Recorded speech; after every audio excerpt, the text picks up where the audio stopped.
I'm Jeff again from Oakbound Studio. Welcome to the second of our videos on how to play Systemic. In the last video we looked at character profiles, which are important but all a bit theoretical. So with this video we're going to crack straight on, get some models on the table, start playing the game. Okay, see you in a moment.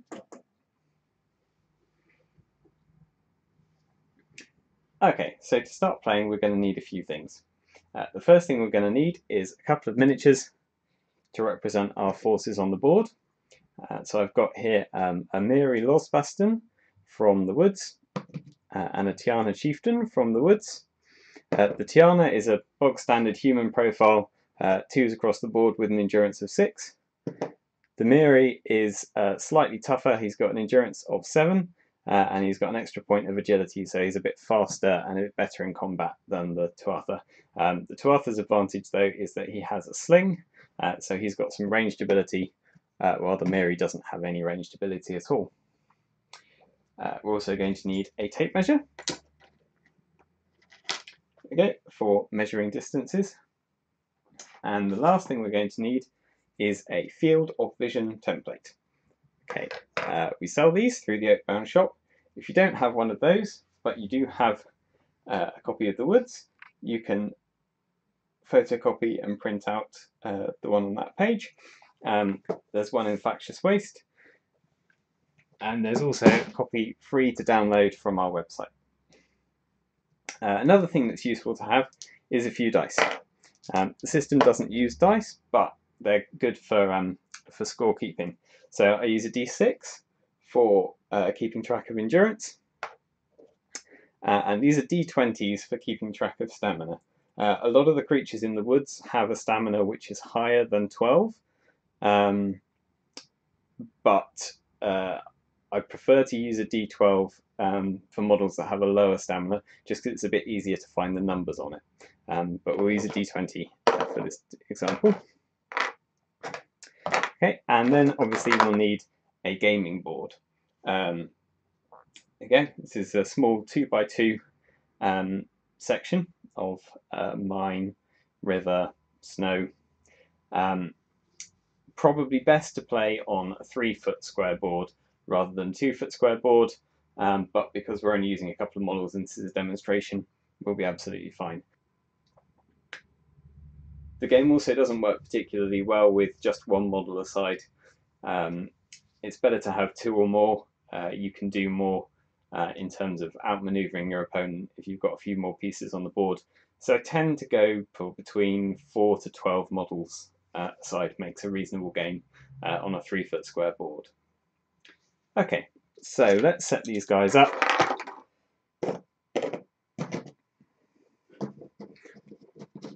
Reasonably close to one another. Right.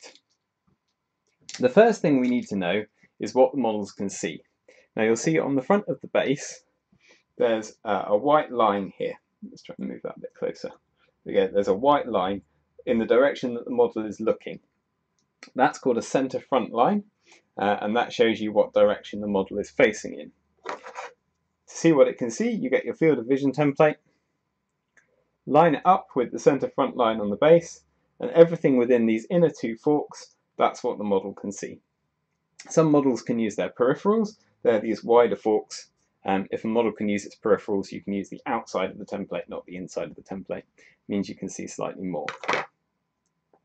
So if I put the model facing this way, put the field of vision template down, you can see that the Miri warrior lies within the model's field of vision, so he can target actions at the warrior. If I were to face him this way, line the field of vision up,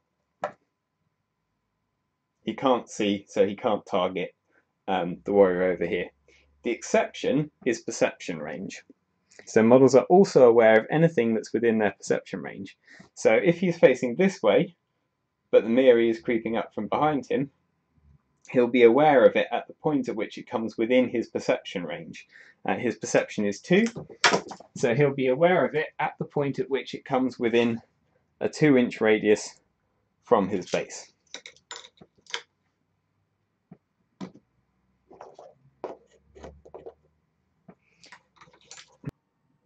Now, in addition to one model being in another's field of vision, in order for it to be able to target that model, it has to have a clear line of sight to it.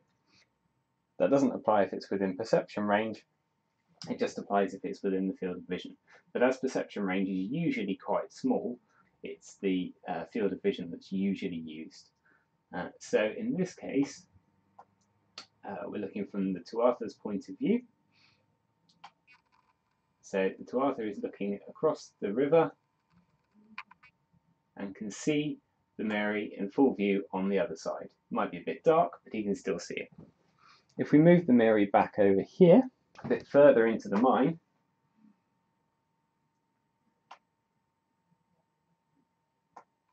the Tuatha now cannot see him.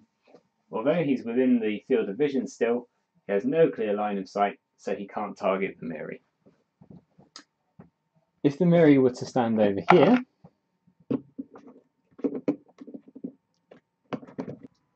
he may very well still be within field of vision, but from the Tuatha's point of view, more than half the model is in cover. Now that means he can still be targeted, but there will be penalties for targeting a model that's in cover. Models activate in order of their decisiveness. In this case, both models have a decisiveness of 6. So it's going to be whoever's turn it is, whoever has the turn counter, gets to activate their model first. So in this case, we'll say that the Tuatha player is starting. It's their activation first, and they have a number of options that they can make based on the action tables in the book. There are 5 action tables. There's moving, there's relational actions, things like issuing commands, intimidating your opponent, picking something up, operating something, searching somewhere. Those are all relational actions. There are shooting actions, there are grappling actions, and in the woods there are fate weaving actions. That's kind of magic. In Factious Waste there are driving actions, so things that you do to control vehicles. Currently my guy's on 6 stamina, so he can perform actions from any of those tables that use up to 6 stamina. So for instance, he could perform a walk action, and a walk is his dexterity. Now the dexterity of the Tuatha is his agility plus his courage. Both of those are 2, so his agility is 4.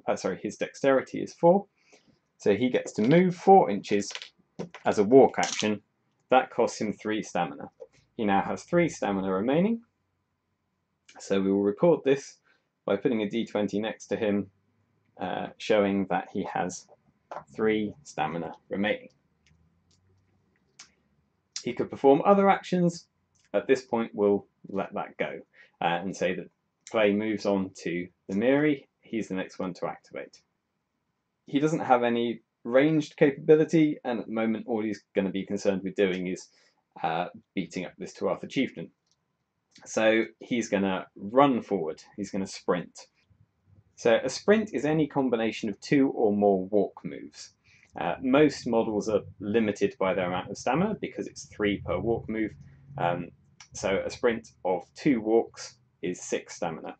My Mary, because he has an extra point of agility, means that he's got a stamina of 7, but that's still not enough to put in an extra walk move. So he's going to sprint with 2 walk moves towards the Tuatha. His agility is 3 and his courage is 2, so that gives him a dexterity of 5, so he can move 10 inches towards the Tuatha. Now he doesn't have to move the full 10, which would take him past. He can move anywhere up to that distance. But this is important, he can't measure before he moves. So say he wanted to get right up close to the Tuatha, and he was way back here and he thought maybe a walk action would do it, and he moved 5 inches forwards. Oh, he's not anywhere near. So judging distance is quite important. He did manage to make it up here, It's not quite all of his stamina spent. He's got one left. And that would be game turn. Obviously, with a few more models, it gets a bit more complicated. Now, in the next turn, although they have equal decisiveness, the turn counter has now passed to the Miri player. So he gets to activate first, which is bad news for the Tuatha because he's right close. So the Miri's stamina refreshes, goes back up to 7. And he's going to try and initiate a grapple against the Tuatha here. Now, to initiate a grapple action, he has to initiate with a move. So just a standard walk will take him into close combat. If the Tuatha can see him coming, can perceive him coming, which he can because he's within 2 inches and also within field of vision, so on both counts he can see him coming, the Tuatha gets to react first. He's got 3 stamina left that he can use to react. Note that his stamina hasn't refreshed yet. It doesn't refresh until he next activates. So if he isn't drawn into this grapple, he'll get to activate next, and then his stamina will refresh. 3 stamina is enough for him to flee from this grapple. So before the Miri gets to move, he has to nominate how he's going to initiate. Because he's nice and close, he's going to try and initiate with a walk. The Tuatha is going to react with a flee, so before the Miri gets to move, the Tuatha flees, and he flees up to his dexterity, which is 4 inches, directly away.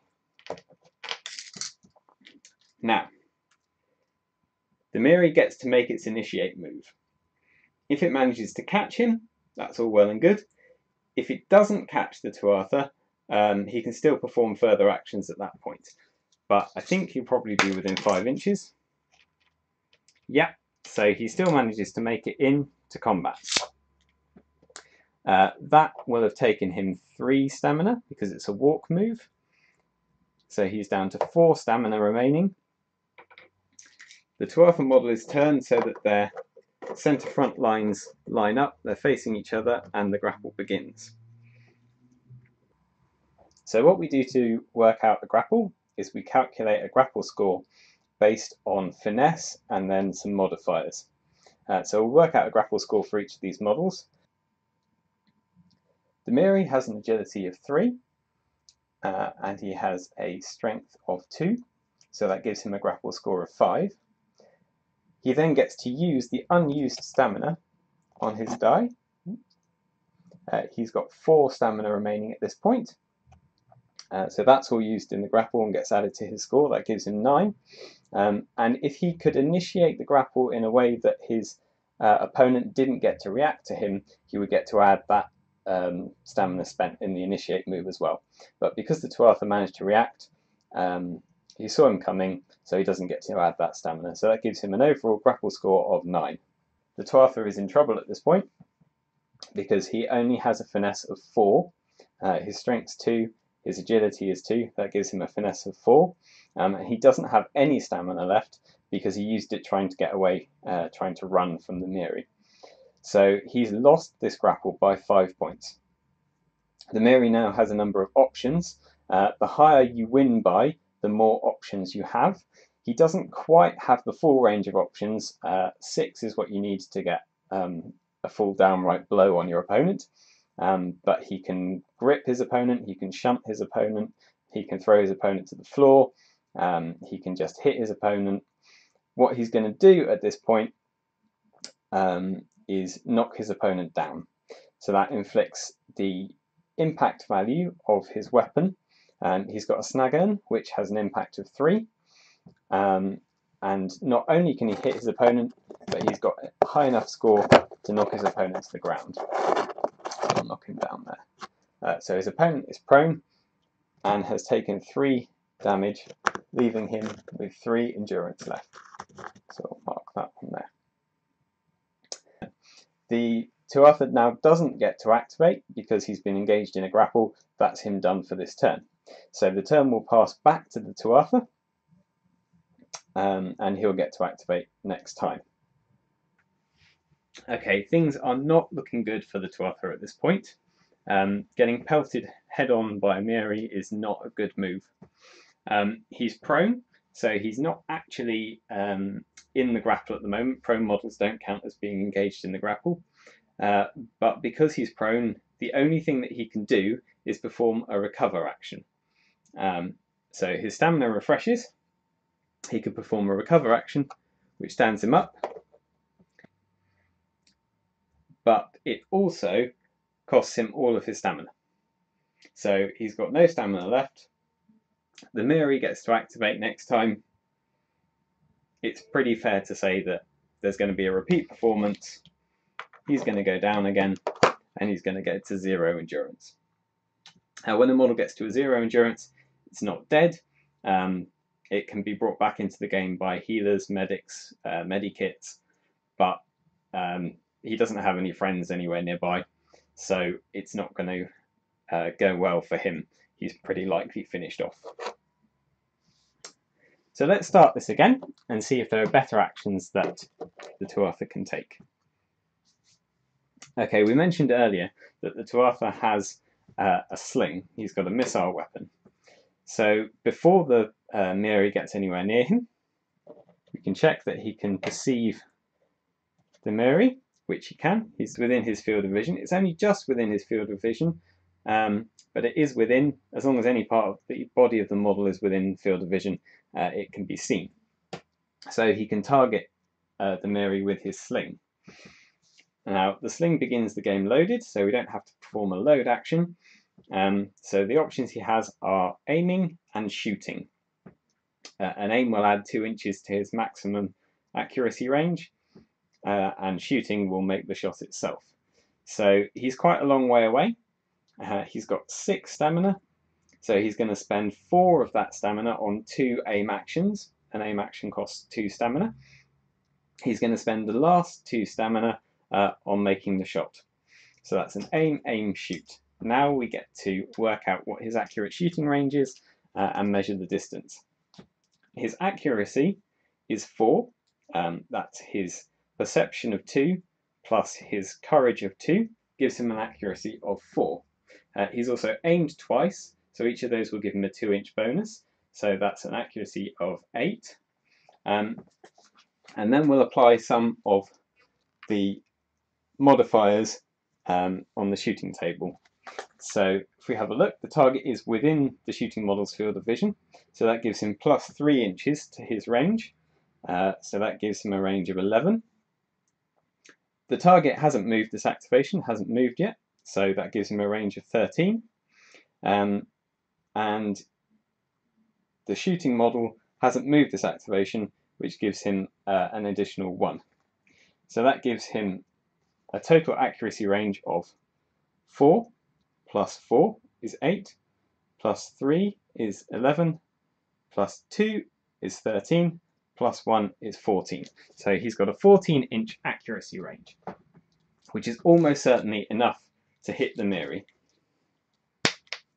Yeah, well within. Okay, but not only is the Miri within the Tuatha's field of vision, but the Tuatha is within the Miri's field of vision. This means that the Miri can see the Tuatha prepare to shoot. So he gets to react to the shot before it happens. And what he can do is duck or dive out of the way. In this case, a duck is only going to reduce the accuracy range by 2. So that would give the Tuatha an accuracy range of 12 inches. Now, without measuring this, because you can't measure until the shot gets taken, we've got to guess whether that's 12 inches. Now, I think that's within 12 inches. So I don't think the Miri spending 2 stamina to duck is going to make any effect. He's still going to get hit. So what I'm going to opt to do is to dive. And a dive costs 3 stamina. So he's starting the game with a full stamina of 7. It's going to cost him 3 to dive. That's going to leave him 4 stamina. And a dive is an agility range in any direction, but it results in the model falling prone. So he's going to dive well away from the shot. His agility is 3. So he moves 3 inches away and falls prone and has 4 stamina remaining. Now we measure for the shot. So we had a range of 14 inches. Unluckily for the Mary, he's still within 14 inches.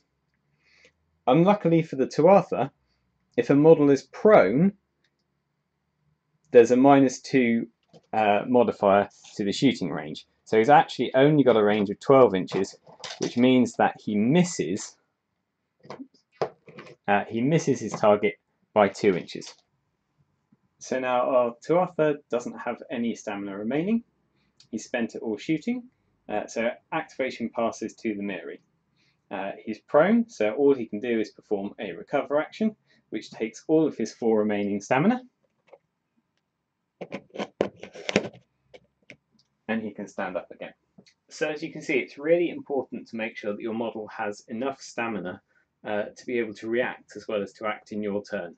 You have to balance whether you want your model to make full use of their stamina to get as many actions as you want them to have, or whether they're going to face some peril before their next refresh and their next activation, and they're going to need some stamina left to deal with that.